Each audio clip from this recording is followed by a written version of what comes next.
मैं ओम कटारे, एक रंगकर्मी, यात्री संस्था का मैं निर्देशक, लेखक, डायरेक्टर और अभिनेता।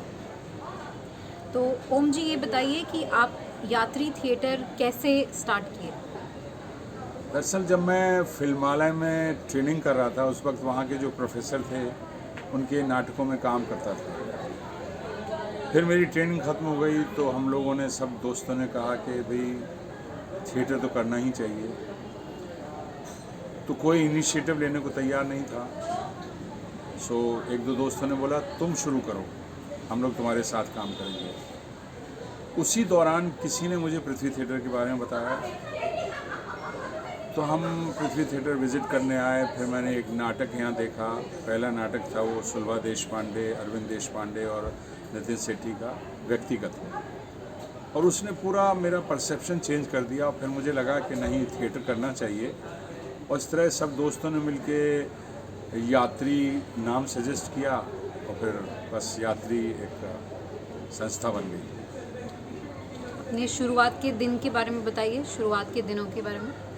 शुरुआत के दिनों में यात्री या पृथ्वी थिएटर पे हम लोग एक, जैसे कह लीजिए, संघर्ष कर रहे थे, क्योंकि ये नया थिएटर था, यहाँ ऑडियंस भी नहीं थी और महीने में 2-4 शो होते थे और मुफ्त में होते थे। टिकट लगाना तब शुरू नहीं हुआ था, पर धीरे धीरे धीरे धीरे पृथ्वी थिएटर का जो मूवमेंट था वो फैलता चला गया। लोग आने शुरू हुए, बहुत सारी थिएटर कंपनियां आनी शुरू हुई। हम लोग एक नए थे उन दिनों। यहाँ पंडित सत्यदेव दुबे जी, ओमपुरी साहब, अमरीश पुरी जी, ये सब लोग, दिनेश ठाकुर जी, इप्टा, ये सारे लोगों के नाटक हुआ करते थे। और उन सब के बीच में मैं, मतलब जैसे कह लीजिए, यात्री सबसे यंग ग्रुप था। और इन सब के नाटक देखते देखते ही हमने सीखना शुरू किया और आगे बढ़े। तो इस तरह शुरुआत हुई थी यात्री की। और पहला जो नाटक था वो था शरद जोशी लिखित एक था गधा उर्फ अलादाद खान, जो कि बहुत ही पावरफुल प्ले था और उससे यात्री की शुरुआत हुई। तो ओम जी आप बताइए कि आपके यात्री के 45 ईयर जर्नी में आपके पास चैलेंजेस क्या आए और फिर आपने धीरे धीरे क्या क्या अचीव किया? देखिए, मेरा सोचना ऐसा है कि या थिएटर का दूसरा नाम ही चैलेंजेस है। चुनौतियां हैं, बहुत सारी संघर्ष है और लगातार उन संघर्षों से लड़ाई लड़नी पड़ती है, तभी जाके आप किसी मुकाम पर पहुंच सकते हैं। क्योंकि संघर्ष एक नहीं है। सबसे पहला संघर्ष है थिएटर की तारीखें मिलना, एक्टरों को जमा करना, आपके पास पैसा है कि नहीं नाटक बनाने के लिए, फिर प्रचार करने के लिए पैसा है कि नहीं। तो हर जगह चैलेंजेस हैं। और दूसरी चीज़, आप जो नाटक कर रहे हैं उस नाटक के लिए आपके पास वैसे कलाकार हैं कि नहीं जैसा आप चाहते हैं। तो ये सब मिला के ऐसा होता है कि थिएटर में उतना पैसा तो है नहीं, या पहले जब हम लोगों ने शुरू किया था बिल्कुल पैसा नहीं था। सब जैसे कह लीजिए बिना पैसे के काम कर रहे थे, अपने अपने पैसे से चाय पीते थे, नाश्ता करते थे। तो इस वक्त हमारे पास जो अवेलेबल बैंक होता था एक्टर्स का, उस हिसाब से हमको नाटक चुनना पड़ता था। मतलब इसे अगर दूसरी तरह समझाएं कि चलिए हमने एक म्यूज़िकल प्ले ले लिया और सोच लिया इसको करना है, और हमारे सिंगर ही नहीं है, तो वो मिजरेबली फेल ही होगा। इसीलिए ऐसा कहा गया है, इवन बुक्स ये कहती हैं कि जब आप कोई नया प्ले करने लगे हैं तो आप ये ज़रूर देखें कि आपके एक्टर्स का बैंक आपके पास कैसा है, ताकि आप वही नाटक चुनें जिस तरह के एक्टर आपके पास हैं। तो शायद शुरू में हमने ये जान लिया था, तो हम कोशिश ये करते थे कि हमारे पास जो टीम है उनको जो चीज़ें सूट करती हैं वैसा ही नाटक चुनें। तो ये अपने आप में बहुत बड़ा चैलेंज है, बिकॉज आपको फिर बांध दिया गया एक परिधि में कि आपको ये 6 एक्टरों का नाटक करना है या 10 का करना है, या आप म्यूज़िकल नहीं कर सकते, या आप वैसा नाटक नहीं कर सकते जिसके बारे में बहुत सारी नॉलेज चाहिए। तो बहुत सारी चीज़ों का ध्यान रखना पड़ता था नाटक चुनते वक्त। ये सब चैलेंजेस थे। और मेरे ख्याल से जब तक मैं थिएटर कंपनी चलाता रहूँगा तब तक ये चैलेंजेस ख़त्म होने वाले नहीं, चाहे हम कितने भी प्रोफेशनल हो जाएं। कि जैसे मेरे एक नाटक है, लिखा हुआ है, एडेप्टेशन है, द्रौपदी। उसको मैं पिछले 8 साल से करने की कोशिश कर रहा हूँ, लेकिन इसलिए नहीं कर रहा हूँ कि जैसी मेरे दिमाग में द्रौपदी है वैसी मिल नहीं रही। तो ये चुनौती है, चैलेंजेस हैं, इनसे थिएटर कभी बच नहीं सकता। जी। और आप अपने अचीवमेंट्स के बारे में बताइए जो आप यात्री के साथ अचीव कर पाए हैं। यात्री जहाँ पहुँचा है वो अपने आप में एक बहुत बड़ा अचीवमेंट तो है ही, बिकॉज मैं अगर पीछे मुड़ के देखता हूँ तो मुझे ये बिल्कुल ड्रीम सा लगता है कि 45 साल कैसे हो गए। बिकॉज इसकी मैंने कोई, जैसे कह लीजिए कि जैसे कहो ना, लोग मार्केटिंग करते हैं अपने प्रोडक्ट की या अपनी ब्रांडिंग करते हैं, हमने कुछ नहीं किया कभी। हमने शुरू से एक ही थ्योरी अपनाई कि मेरा नाटक लोगों तक पहुँचे। वो जो लोग दर्शक देखने आते हैं, या शायद शुरू में ही मुझे पृथ्वी थिएटर की ताकत का पता चल गया था, या रंगमंच की ताकत का पता चल गया था कि ये ऐसी जगह है जहां आपका नाटक अगर अच्छा होगा तो वो 200 लोग 2000 में कन्वर्ट हो जाएंगे, और 2000 10,000 में, और 5000 में, और वैसे ही हुआ।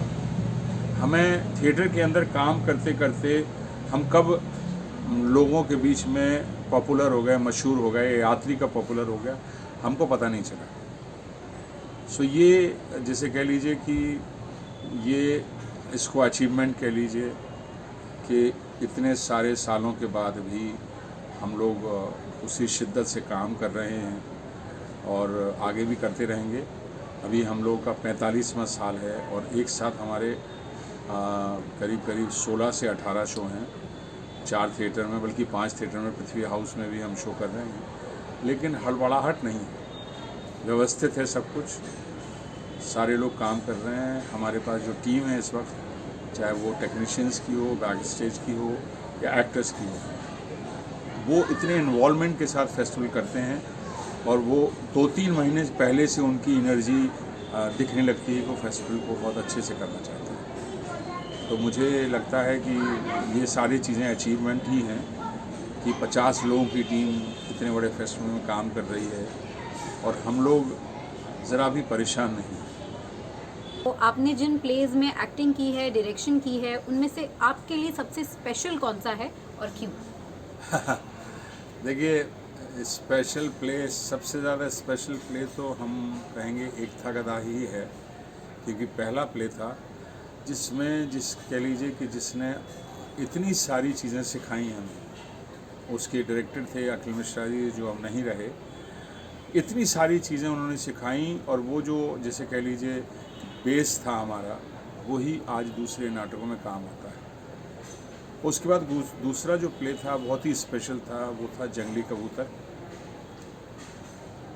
फिर उसके बाद अगर हास्य नाटक की बात करें तो वो था हद कर दी आपने।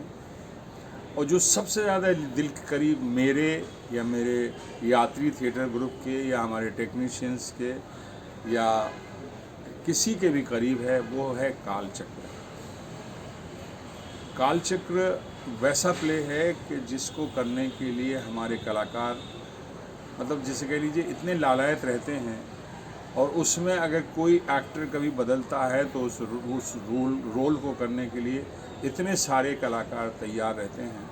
ये बताता है कि वो नाटक लोगों को इतना पसंद है। और हम अपने ग्रुप के लोगों को हर साल, कभी आज की डेट में हम 100-200 शो से ज़्यादा नहीं कर पाते हैं, लेकिन फिर भी हमारी कोशिश यही रहती है कि ज़्यादा से ज़्यादा लोग देखें। और इसको कालचक्र एक वृद्धों की समस्या पर है नाटक, और ये एक इनिशिएटिव की तरह हम करते हैं ताकि ये मैसेज, ये संदेश जो है ना, लोगों तक पहुंचता रहे। और इस फेस्टिवल में इस नाटक को 30 साल हो जाएंगे करते हुए। 94 में हमने सबसे पहला शो किया था पृथ्वी पर, मुझे याद है, और अभी 2024 हो रहा। तो 30 साल से लगातार हम इस नाटक को करते आ रहे हैं, चाहे 1 शो करें, 2 शो करें। मकसद यही है कि ये संदेश लोगों तक पहुँचे कि वो भी कभी बूढ़े होंगे, और वृद्ध अवस्था कोई श्राप नहीं है, कोई शापित अवस्था नहीं है। तो उनके साथ यंगस्टर्स को या उनके बच्चों को कैसे बिहेव करना चाहिए, ये लोग समझें, और ये मैसेज लेने के ही लिए हम लोग ये नाटक करें। तो आपने जो प्लेज में एक्टिंग की है, डायरेक्शन की है, हाँ, तो आपने जिन प्लेज में एक्टिंग की है, डायरेक्शन की है, उनमें से आपके लिए सबसे स्पेशल कौन सा है और क्यों? देखिए, स्पेशल प्ले, सबसे ज़्यादा स्पेशल प्ले तो हम कहेंगे एक था गदा ही है, क्योंकि पहला प्ले था जिसमें कह लीजिए कि जिसने इतनी सारी चीज़ें सिखाई हमें। उसके डायरेक्टर थे अखिल मिश्रा जी, जो अब नहीं रहे। इतनी सारी चीज़ें उन्होंने सिखाई, और वो जो जैसे कह लीजिए बेस था हमारा, वही आज दूसरे नाटकों में काम आता है। उसके बाद दूसरा जो प्ले था बहुत ही स्पेशल था, वो था जंगली कबूतर। फिर उसके बाद अगर हास्य नाटक की बात करें तो वो था हद कर दी आपने। और जो सबसे ज़्यादा दिल के करीब मेरे या मेरे यात्री थिएटर ग्रुप के या हमारे टेक्नीशियंस के या किसी के भी करीब है, वो है कालचक्र। कालचक्र वैसा प्ले है कि जिसको करने के लिए हमारे कलाकार, मतलब जिसे कह लीजिए इतने लालायत रहते हैं, और उसमें अगर कोई एक्टर कभी बदलता है तो उस रोल को करने के लिए इतने सारे कलाकार तैयार रहते हैं। ये बताता है कि वो नाटक लोगों को इतना पसंद है। और हम अपने ग्रुप के लोगों को हर साल, कभी आज की डेट में हम 100-200 शो से ज़्यादा नहीं कर पाते हैं, लेकिन फिर भी हमारी कोशिश ये रहती है कि ज़्यादा से ज़्यादा लोग देखें। और इसको कालचक्र एक वृद्धों की समस्या पर है नाटक, और ये एक इनिशिएटिव की तरह हम करते हैं ताकि ये मैसेज, ये संदेश जो है ना, लोगों तक पहुंचता रहे। और इस फेस्टिवल में इस नाटक को 30 साल हो जाएंगे करते। 94 में हमने सबसे पहला शो किया था पृथ्वी पर, मुझे याद है, और अभी 2024 हो रहा। तो 30 साल से लगातार हम इस नाटक को करते आ रहे हैं, चाहे 1 शो करें, 2 शो करें। मकसद यही है कि ये संदेश लोगों तक पहुँचे कि वो भी कभी बूढ़े होंगे, और वृद्ध अवस्था कोई श्राप नहीं है, कोई शापित अवस्था नहीं है।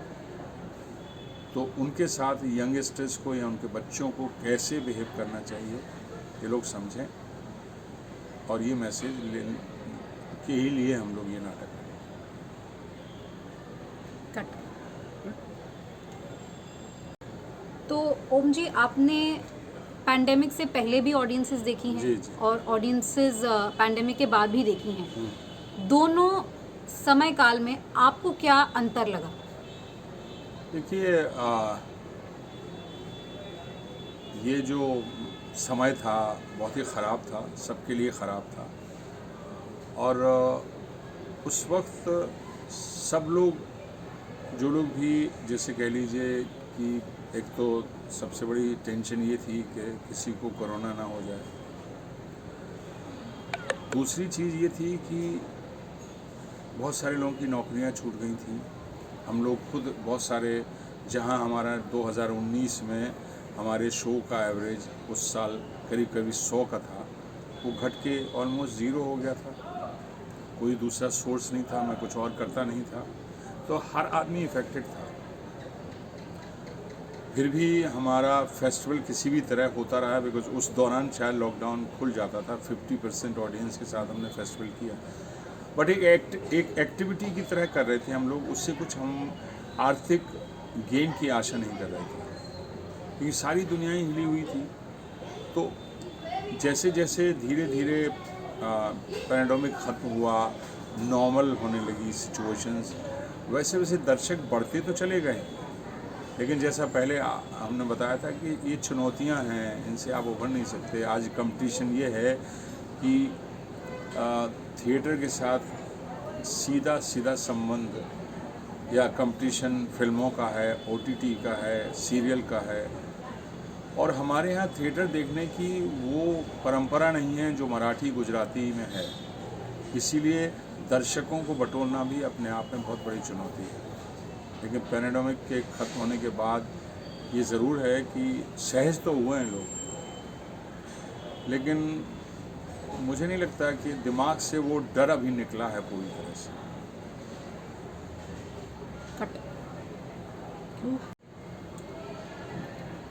तो आखिरी सवाल, जो भी लोग थिएटर करना चाहते हैं उनके लिए आपका मैसेज क्या रहेगा? देखिए, इस दौर में जो मेरे थिएटर की जर्नी है उसमें कम से कम 2-2.5 हज़ार एक्टर्स मेरे संस्था के साथ जुड़े रहे, आते रहे, जाते रहे। तो मेरा अनुभव ये कहता है कि जब आदमी ये निश्चित करता है कि उसे अभिनय करना है, थिएटर में अभिनय करना है, तो वो बहुत सारी तैयारी के साथ नहीं आता है। मुझे लगता है कि जब आप रंगमंच को या थिएटर को ज्वाइन करते हैं तो आपको 100-200 नाटक पढ़ने चाहिए, अच्छे नाटक देखने चाहिए और पूरी तैयारी के साथ आना चाहिए। सबसे बड़ी चीज़, जिस भाषा में आप नाटक करना चाहें, चाहे वो हिंदी हो, मराठी हो, गुजराती हो, वो भाषा आपको अच्छे से आनी चाहिए। अक्सर होता क्या है कि लोग यहाँ पहले एक्टर बनना डिसाइड करते हैं, जिस प्रांत से आए हैं वो उसका एक्सेंट लिए घूमते हैं, फिर लोग टोकते हैं, फिर वो ठीक करते हैं। तो मेरा मतलब ये है कि वो तैयार नहीं हैं और एक्टर बनने चले आए। तो मेरा जो नए कलाकार हैं उनसे यही कहना है कि इस देश में कितने अच्छे नाटक लिखे गए हैं, कितने अच्छे निर्देशक हुए हैं, कितनी संस्थाएं हैं, कितने अच्छे कलाकार थिएटर ने दिए हैं, इन सब के बारे में थोड़ा जानें, उनके बारे में पढ़ें और देखें उन्होंने कितना संघर्ष किया जब यहाँ पहुँचे हैं। ताकि वो तैयारी से आएंगे तो एटलीस्ट उनको बहुत सारी चीज़ें पता होंगी और वो जैसे कह लीजिए कि ब्लैंक नहीं होंगे। तो थिएटर करने आना है, थिएटर बहुत खूबसूरत जगह है, थिएटर से अच्छी विधा कोई नहीं है। क्योंकि एक बार फिल्में चाहे सुपरहिट हो जाएं, कई बार भूल जाते हैं लोग।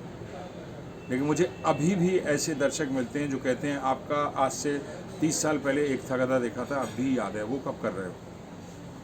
तो नाटक जो है ना, जब आप जिसके कह लीजिए लाइव शो देखते हैं, जैसे कह लीजिए, और थिएटर लाइव है, जिंदा है वो, तो उसका जो प्रभाव है वो आपके दिमाग में इस कदर बैठ जाता है कि आप भूले नहीं बोल सकते जो नाटक आपको पसंद आया और आपने देखा है। तो कलाकार लोगों से यही कहना है कि एक बहुत छोटी सी जगह से मैंने अपने जीवन की शुरुआत की थी, लेकिन जब मैं बम्बई आया तो मुझे बहुत सारे लेखकों के बारे में पता था, निर्देशकों के बारे में पता था, ताकि चीज़ें बहुत आसान हो गई थी। तो आप आएँ, थिएटर करें, थिएटर करना ही चाहिए हर व्यक्ति को। थिएटर आपकी पर्सनालिटी को एकदम चेंज कर देगा, लाइफ का परसेप्शन बदल देगा, लेकिन तैयारी से आएँ।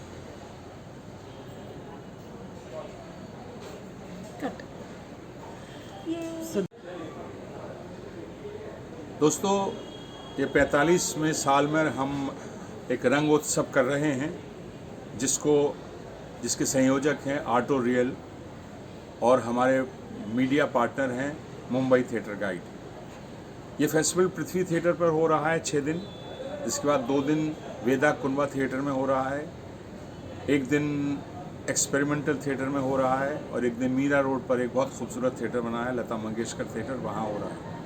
इसके अलावा हम बहुत सारे लघु नाटक कर रहे हैं पृथ्वी हाउस में, जो पृथ्वी के अपोजिट है। उन नाटकों को भी आप देखें। इन सब नाटकों के टिकट आपको बुक माई शो पर मिल जाएंगे। तो आशा करता हूँ आपसे अपने फेस्टिवल में मुलाकात होगी। आपको दर्शक दीर्घा में देखकर हमें बहुत खुशी होगी।